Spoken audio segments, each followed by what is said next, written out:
কিন্তু এই কচুর বিনিময়ে তোদের কিন্তু আমি কোনো টাকা দিতে পারবো না ভাই। সবাইকে এই তরকারি ফিরিতে ফিরিতে ২-৩ দিন ধরে খাওয়াবো, কেমন? আচ্ছা আচ্ছা, ঠিক আছে ঠিক আছে, কোনো টাকা দেওয়া লাগবে না। হ্যাঁ, তুমি শুধু কচুটা রান্না করে সবাইকে খাওয়াও, কেমন? আর সবাইকে বলবে এটা আমার ক্ষেতের মান কচু, তাহলেই হবে কাকা। ঠিক আছে ঠিক আছে, তোর কাজ হয়ে যাবে, কোনো চিন্তা করিস না তুই। হ্যাঁ, যা তাহলে।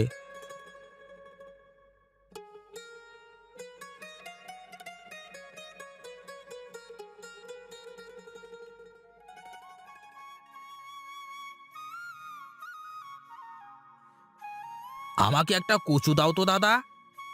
আমাকেও একটা দিও গো। আরে দেবো দেবো,